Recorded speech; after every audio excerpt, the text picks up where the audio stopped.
In that invisible wall, it was as if the little dragon was staring at an uncrossable edge of existence itself.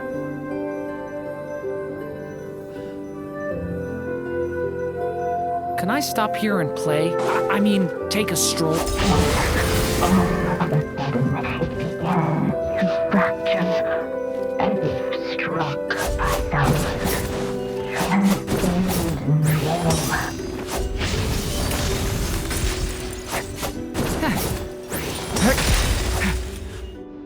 Gotta keep going.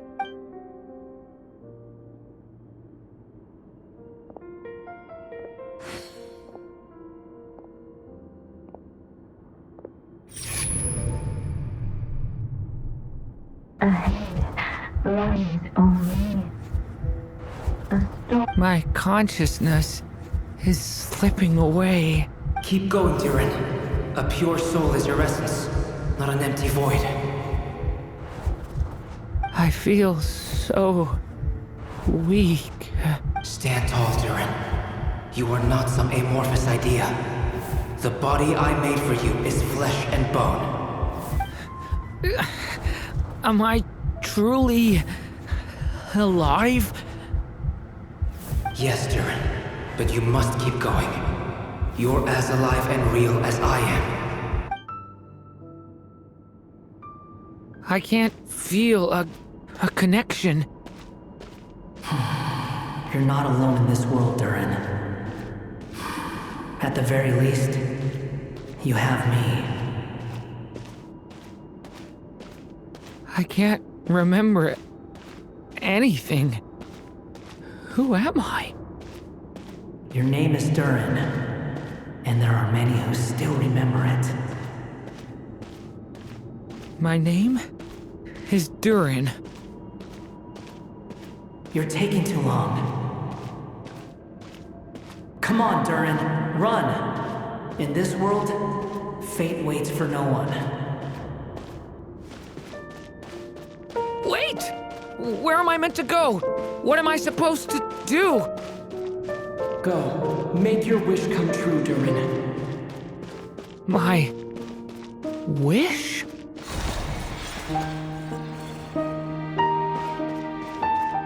Your story's not over yet!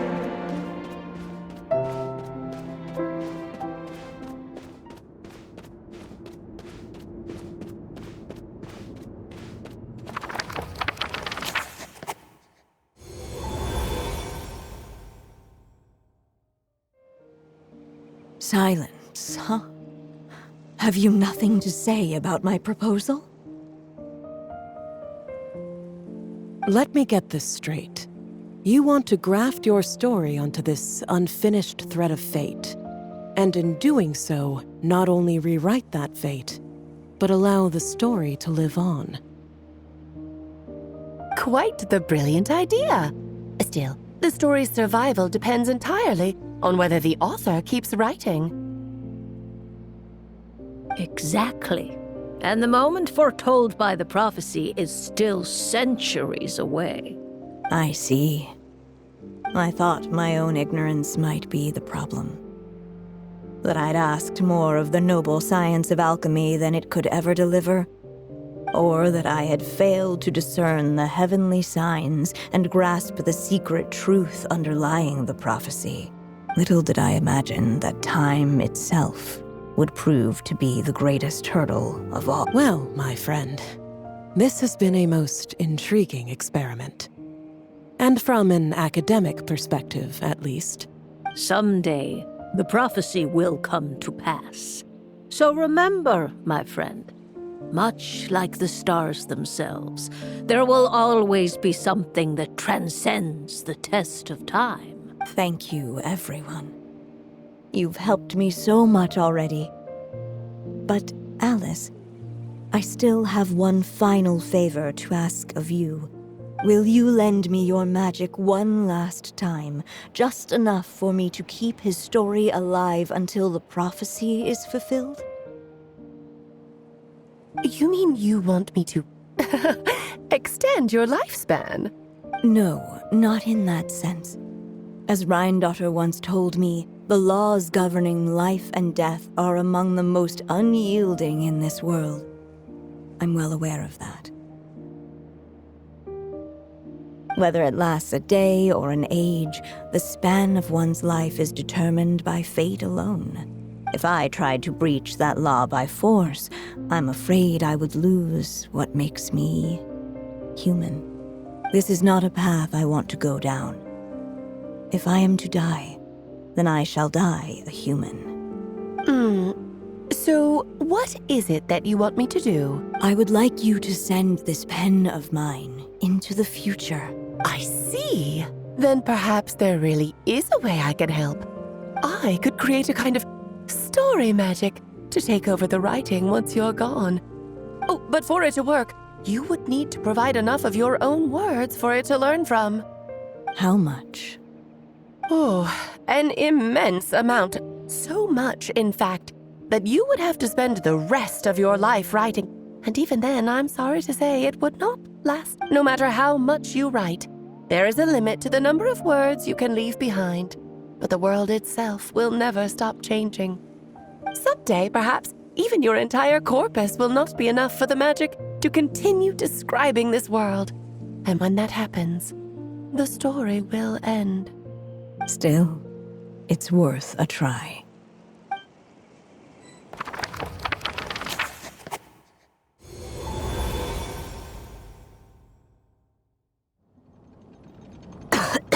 Oh, my dear Anya. Even after all this time, you're still... Look at you.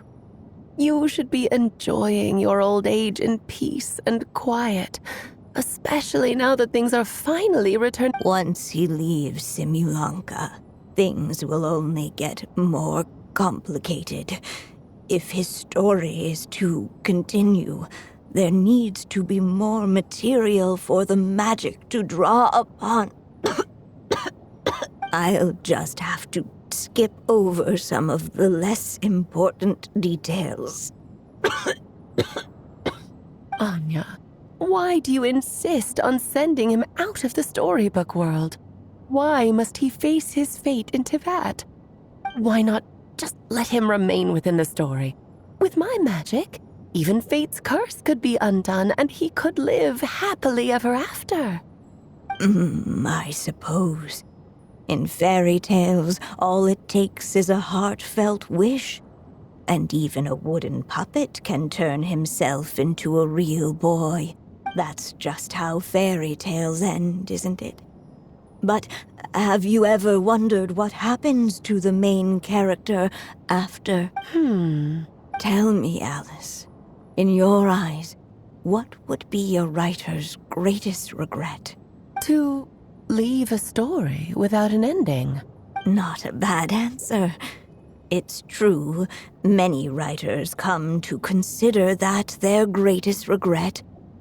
But I see things differently. My greatest regret is that every story I write has to come to an end in the first place.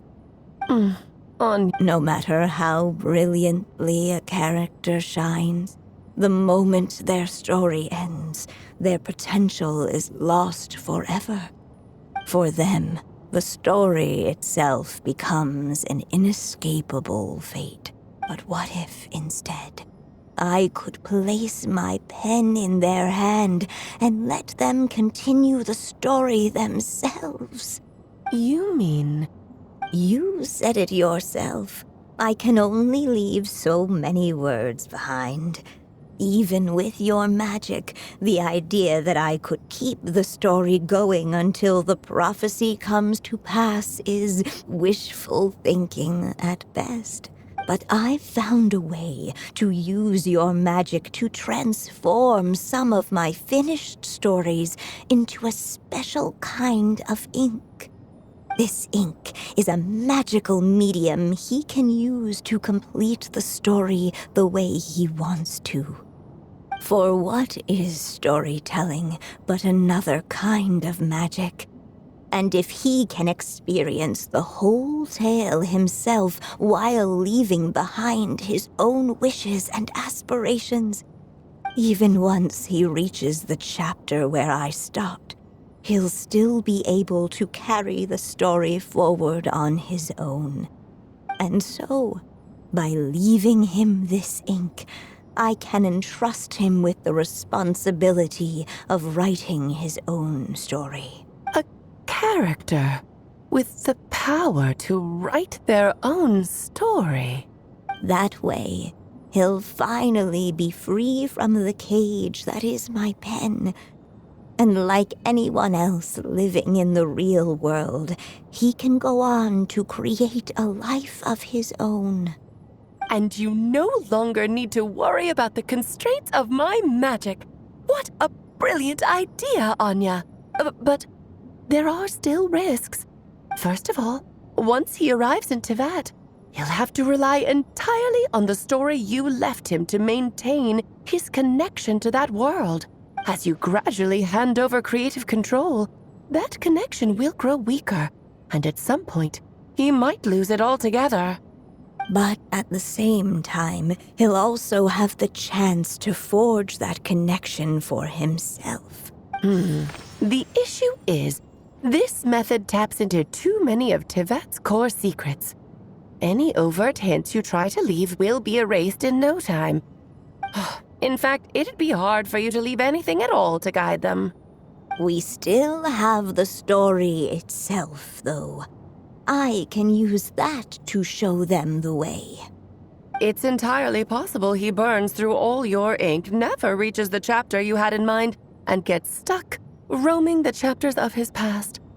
But despite all... I still believe in what this child can become. His hopes and wishes can be his ink, so he won't be trapped by mine running dry. Oh, what the writer you are, Anya. Your imagination never ceases to amaze. And you do know how much I love a happy ending. You shall have my help, my dear. Thank you, my friend. Well then, my child.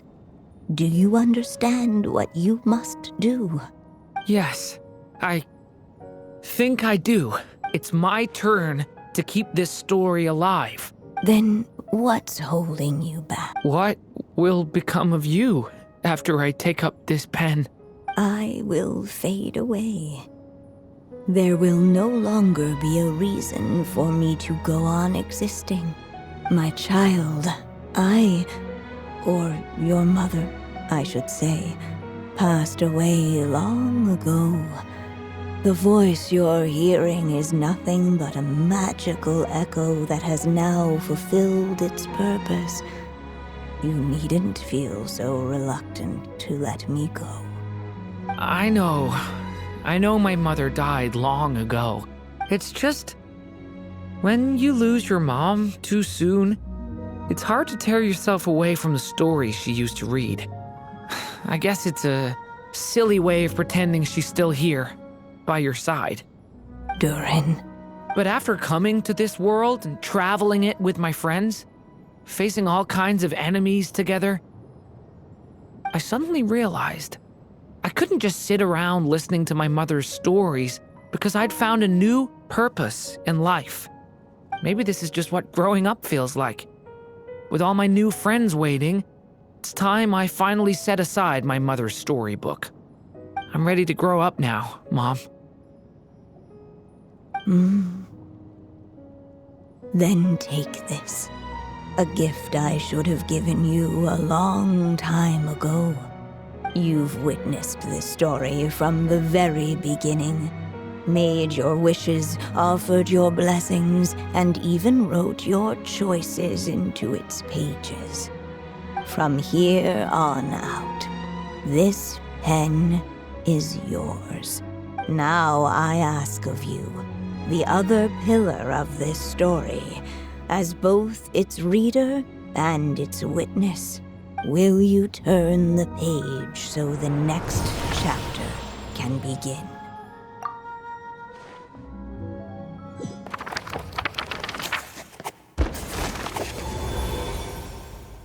Suddenly, and without warning, the powers of darkness struck. The question was, could the little dragon prevail? Alas, it was here that the story witch's tale had to end.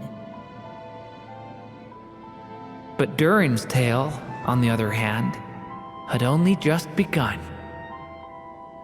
Stepping into his mother's memories, he picked up her pen. And so the story that was ending began anew. He had made up his mind to challenge the fate that barred the way ahead.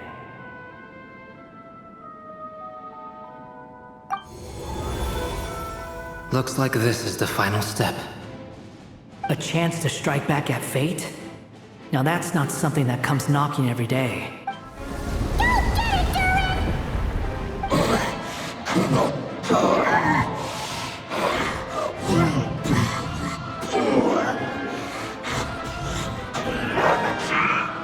No, that fate no longer defines me. In the end, only my story shall endure.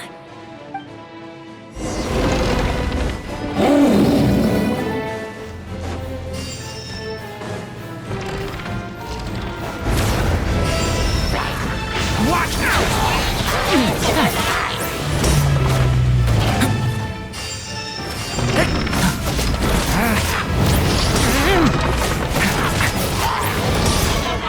Watch out! Turning point in fate!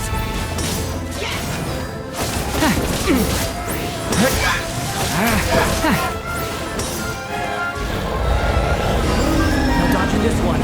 Here, I'll help lift you up.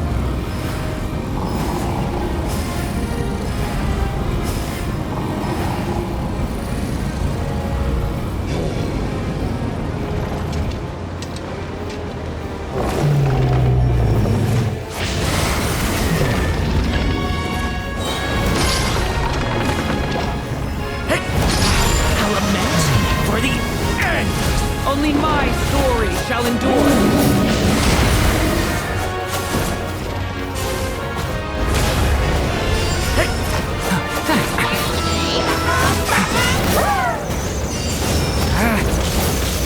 Leave it to me!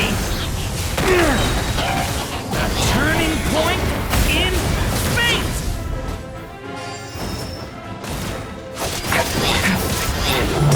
Stay back!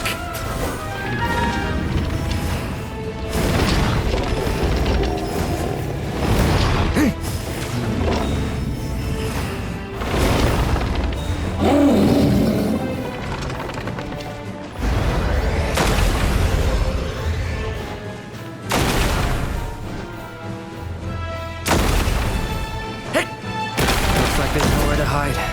Here, I'll cover for you.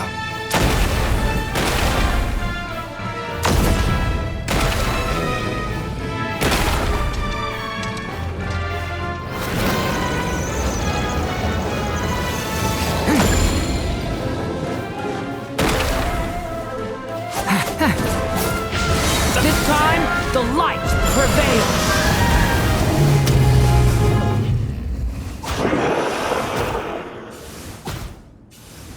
Thank you, Mom. And so it was that Durin defeated the darkness and rewrote his fate. But his story is far from over.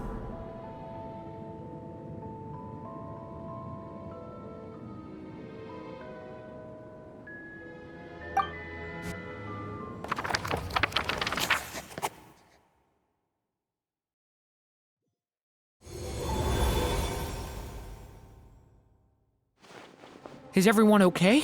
We're fine, thanks.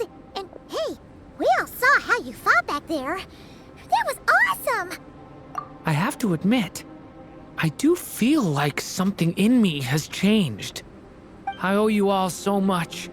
Without your help, I don't know if I could have ever made it this far. Just a shame I could only help out from the sidelines. Like I said before, it's not every day that you get to put fate in its place. Well, I'm sure you'll hear it someday. Hear what? The chance to strike back at fate knocking at your door. Yeah, maybe someday. Allow me to just check one thing.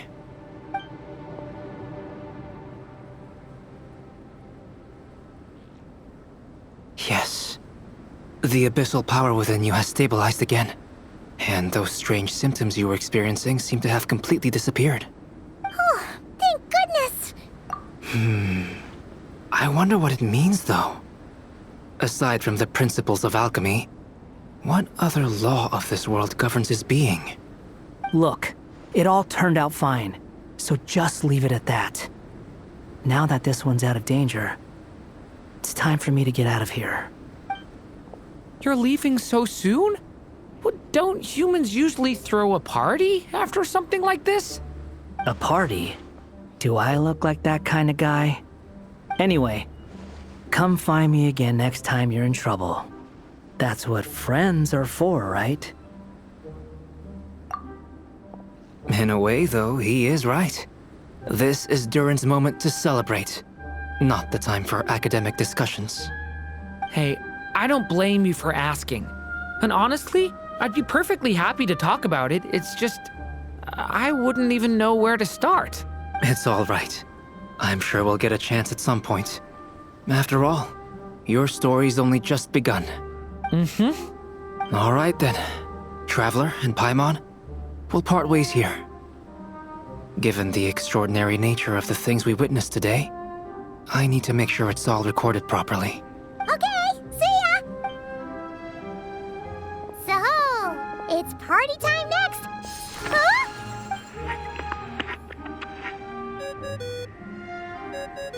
Congratulations on completing your mission. Now then, as per our agreement, it's about time you returned that book. She must have known the moment we finished! Just like she said she would! I've heard dressing appropriately is a must for socializing.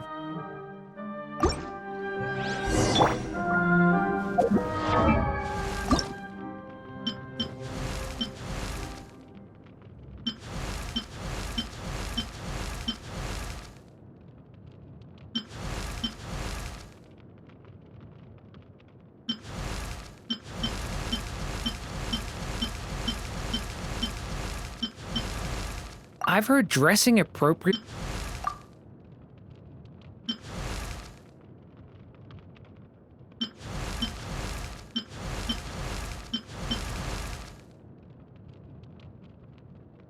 Let my wings envelop the twilight.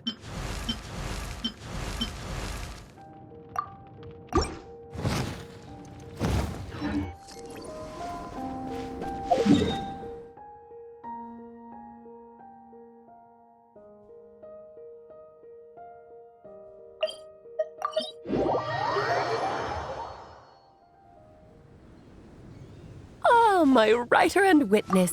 It's been quite the journey, hasn't it?